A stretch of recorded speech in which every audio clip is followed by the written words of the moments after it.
changes in government expenditure. This is going to be quite an interesting and important topic there. I am going to take money from the public. You will be subtracting it from the net interest payments. Now, fiscal policy should be used to stabilize the level of out government is purchasing beyond a level. Are we going to change the tax? Is there going to be a methodology? So, for example, when you borrow money from an IMF or from a World Bank or from ADB, he is a person who has to see his personal gains.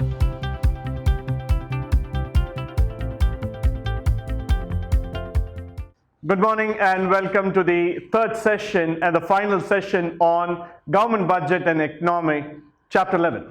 Now, in this chapter, we are going to see the following topics.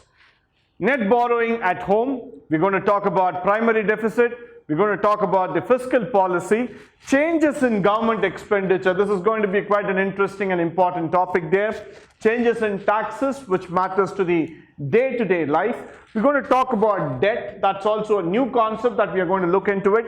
And perspectives on the appropriate amount of government debt, a slightly interesting as well as an advanced topic there. Other perspectives of deficits and debt, and the last but not the least, what we're going to see here is deficit reduction. So how are we going to plan our deficit reduction altogether? So moving forward, the net borrowing at home includes that directly borrowed from the public through debt instruments like saving schemes, and indirectly from commercial banks to the statutory liquidity ratio. Now, I'm going to combine certain factors here to make you understand what is net borrowing at home. Moment that word at home comes, that means it is homegrown, it is within the country, from the public, from the citizens of our country altogether. So that means I am going to take money from the public in the form of savings bank, in the form of the small FDs, in the form of loans that are indirectly taken from the commercial bank. So if you remember, in the money and banking chapter, we had spoken about a concept called as SLR, statutory liquidity ratio.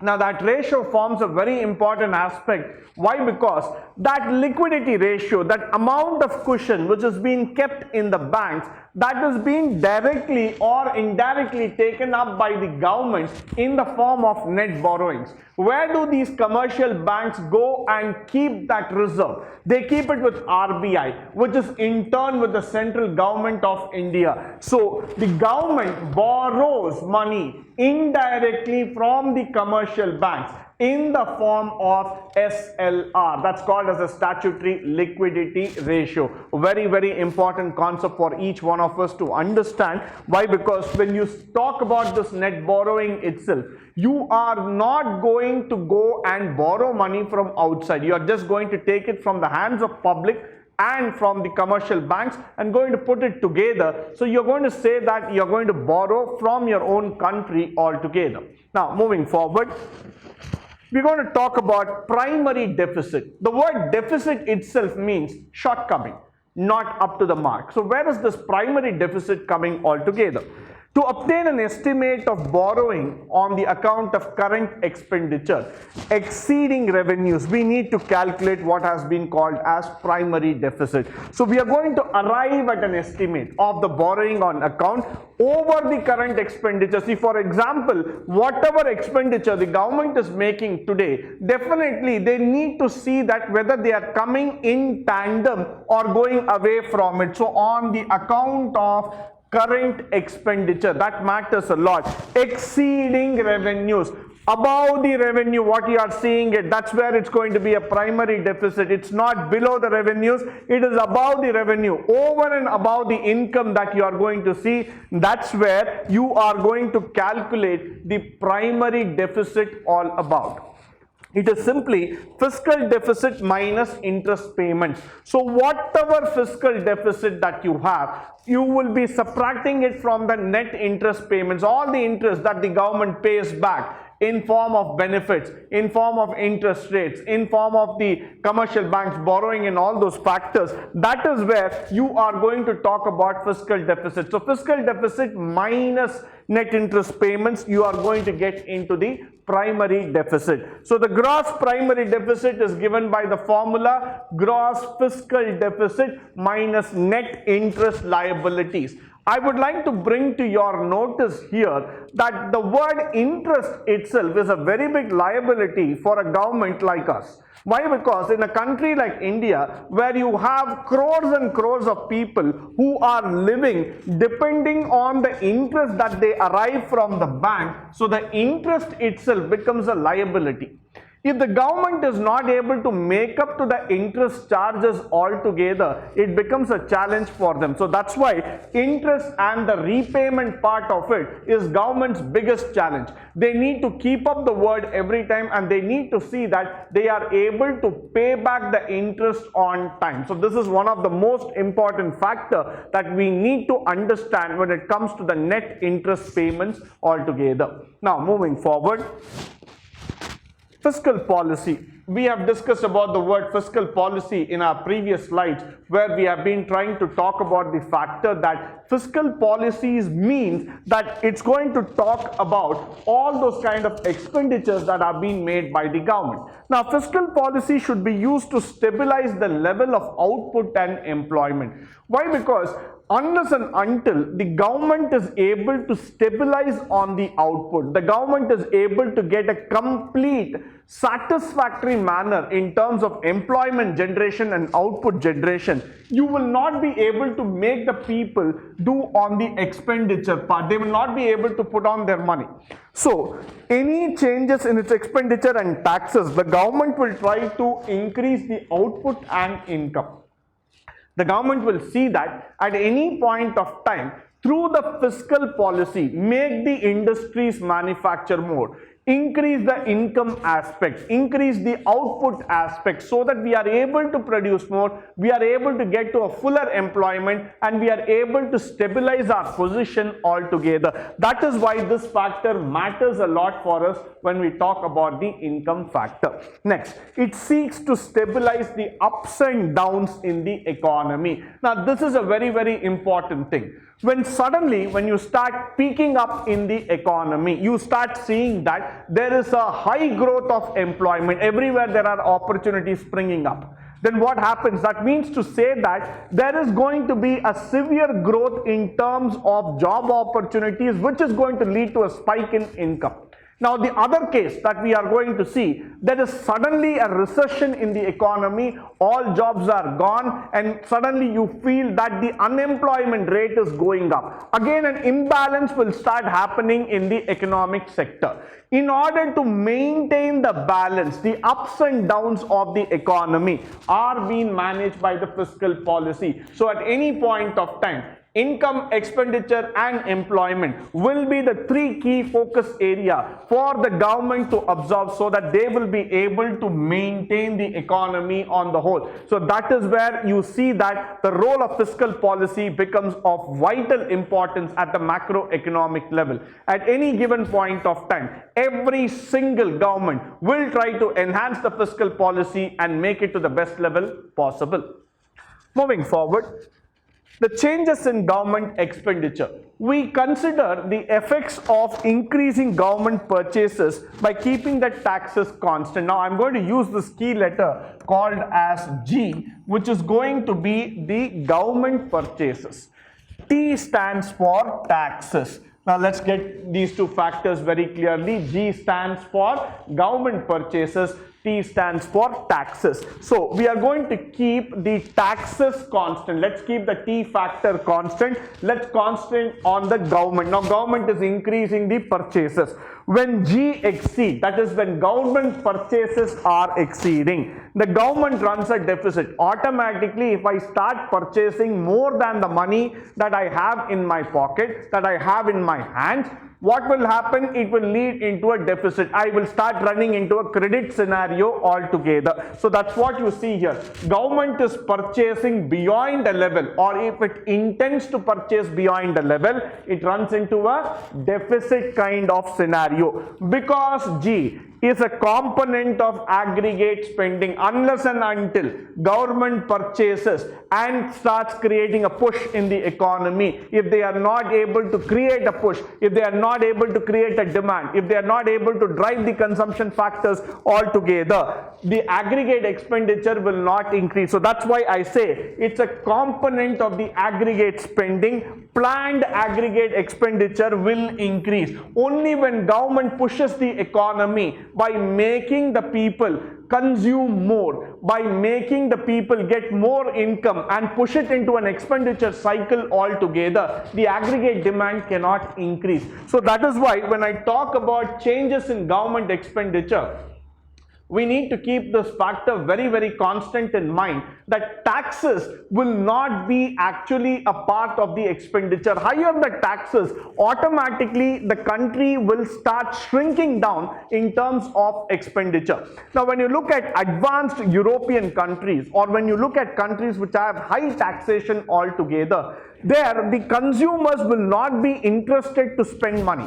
That is one of the reasons when you compare Dubai, when you compare the United Arab Emirates, or when you compare the Middle East countries versus the advanced nation, why people love to go to these countries for tourism or for shopping is that Dubai does not have any kind of taxes in nature. They allow the duty free, they allow free kind of transportation, they allow the free kind of movement of goods altogether. So that is why what happens is that automatically when you go to these kind of cities for shopping like Dubai, like Muscat, in all those kind of places, you would suddenly start seeing that there is a surge in spending because of the very low taxes. Almost the tax is nil. So that's why what happens here is that the government tries to push the income factor there. The aggregate demand in those countries goes up, where the consumers feel that yes, they can buy more out of the income that they have earned. So that is what we try to understand. Keeping the tax constant, you're not going to hit on the tax,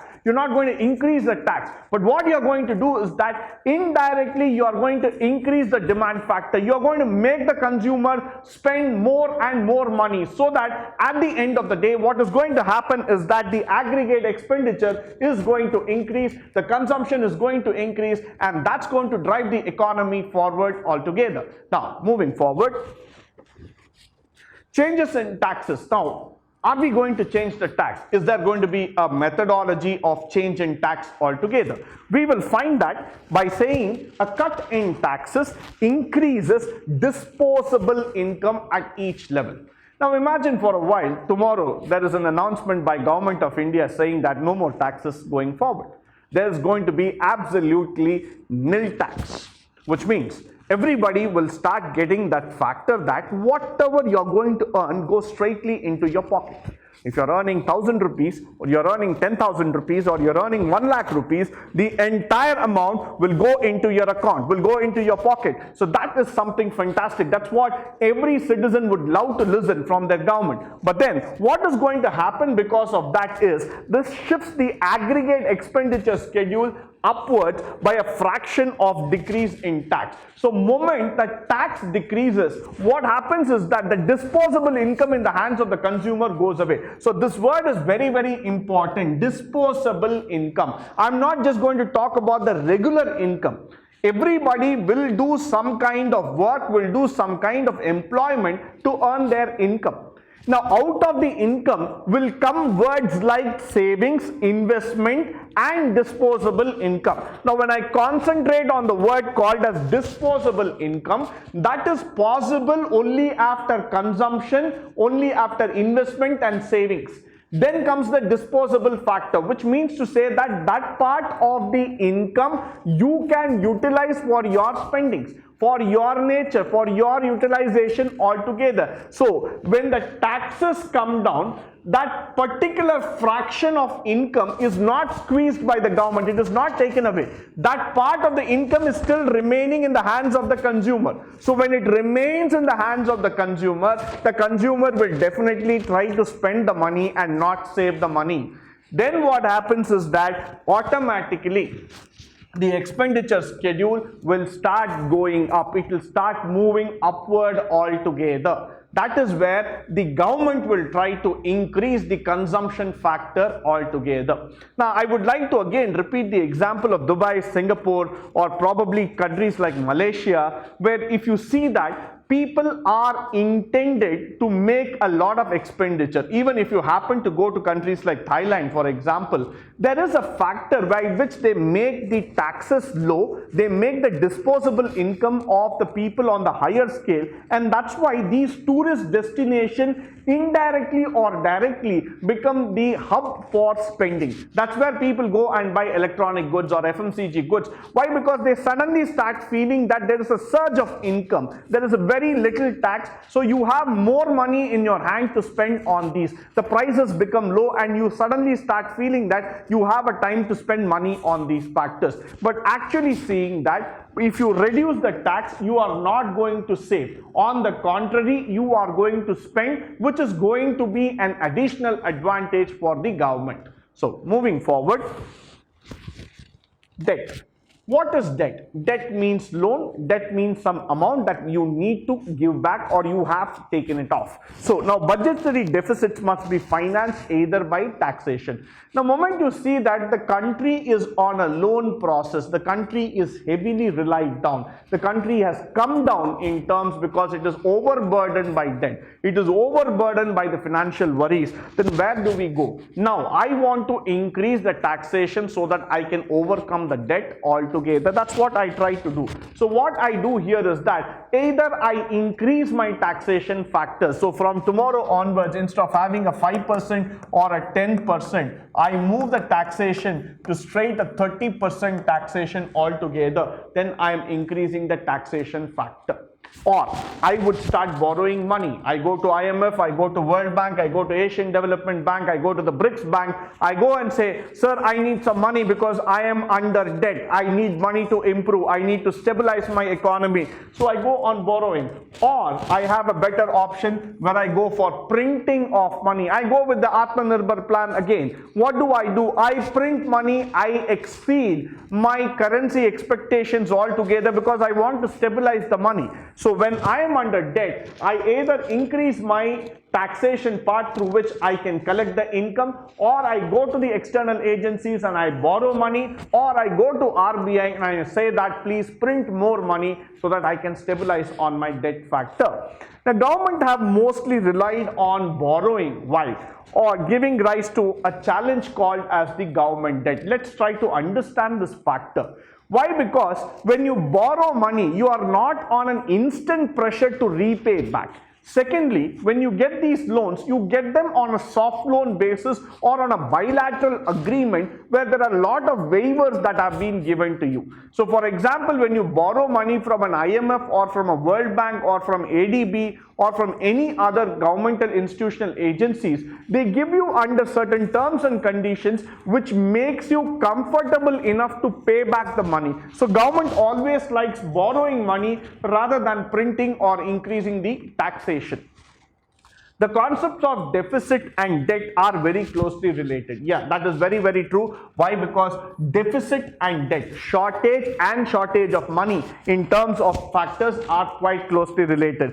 Deficit can be understood as a flow and you can see that debt as a stock. So this is what we are going to connect back on chapter 8 when we were talking about stock and flow kind of concept. Now we are going to understand here. Why? Because deficit is something which is running like a flow, which happens on a daily basis, whereas debt accumulates over a period of time. So flow is something that happens quite naturally on a day-to-day basis. Stock is something that gets accumulated over a period of time. So that's why we see the comparison that has been brought here. Deficits are as a thought of flow and debt as a stock concept altogether. Now moving forward, the perspectives that we are going to see in terms of appropriate amount of the government debt, these two are interlinked aspects. Why? Because there is a quite conceptual factors that you need to understand. They are very closely linked. One is whether government debt is a burden, and two, how we are going to finance that debt. See, probably today in the world, in the current economic situation, if you see that I need money, that is an underlying statement. But once I borrow the money, how am I going to repay back the money? That's another big statement or another big question that runs in my mind. Today, if I go to an institution and I borrow money, like for example, I go to a bank and I borrow a personal loan worth 10 lakhs. Why did I borrow this 10 lakhs? In order to make my situation feel comfortable. That's all. That's the reason why I borrowed money altogether. But then after some time, I start asking myself this question, how am I going to repay that 10 lakhs? Who is going to give me money back? So that is where the question starts ringing in my mind, where how the burden can be managed and how the refinancing of the debt will also happen. So this becomes a very important factor altogether. Next, the burden of debt must be kept in mind. That's why I always say the burden of debt, the loan factor should always be kept in the mind, and it is always true. Why? Because even if it is a small trader or at a national level, debt remains a debt. An individual person's debt cannot be equal to a country's debt at any point of time. But the concept, the phenomenon, the psychological process remains the same. For an individual, that 5 or 10 lakhs might be a great amount. For a country, 5,000 crores or 10,000 crores is definitely a great amount. So individually and collectively, there might be difference in terms of the situation, but the kind of concept that we are undergoing, that is managing the debt and repaying back the debt, are two big factors altogether. That has to be understood very clearly by every single citizen. So every time the government makes sure that when they borrow money, they also make a path to repay back that money. The next factor, unlike any one trader, the government can raise sources through taxation and printing of money. This factor has to be understood. For a small-time trader, he does not have options. He cannot print his own money, or rather he cannot go back and say to people that please give me money for free. Or he is not a person who can command on the economy and say that rise taxes. He is a person who has to see his personal gains, his personal growth, his problems by himself. But for the government, they have an option. They can raise the tax and gather the income, or they can ask the RBI to print the money and stabilize the entire economy. So what becomes very important is that the individual person, the common man, has got more problems rather than the government on the whole. For the individual to solve his debt, it takes a long time. But for the government, since it has got options to solve the debt, the refinancing of debt becomes an easier option for them.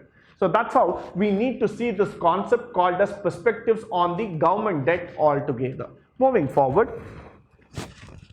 another perspective that we are going to see in terms of the debt. One of the main criticism of deficit is that they are inflationary. They are inflation. Why? Because they will keep on going up. That's quite true, because once you borrow debt, it will keep on increasing. It is not going to decrease. So that will always be there. This is because when government starts spending on one side and cutting up the tax, now they will not have money to repay back. So the aggregate demand will definitely increase, but at the same time, your expenses are also increasing. So the government has to take an initiative there to reduce the deficit as far as possible.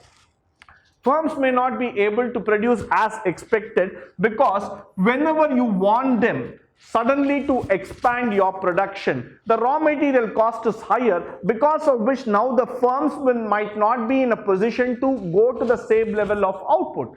For a government, they believe that by just throwing money at a particular sector, automatically the production can go up. But that is not true. Why? Because firms may not be able to produce higher quantities that are being asked, that are being demanded at the ongoing prices. So price will become a very important factor for them.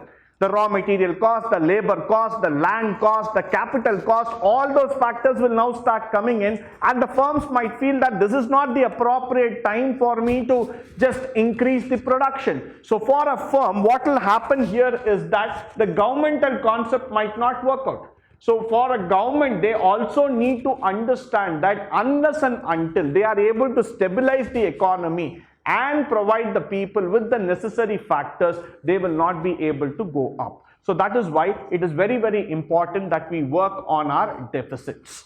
Moving forward, the deficit reduction. Yes, we need to work on the deficit reduction. We need to make it a point that we reduce all our deficit. How are we going to do it? Either by increasing tax or by reduction in expenditure. So increasing tax is always not a favorite situation or a favorable situation for the citizens of our country. So the next thing that we will try to do is that we will reduce on the expenditure factor. Next, Indian government has always been trying to increase tax revenue with greater reliance on direct taxes. This is why, because the government feels that by collecting tax, it's a direct income that will come. But what will happen is that they impact all the groups equally.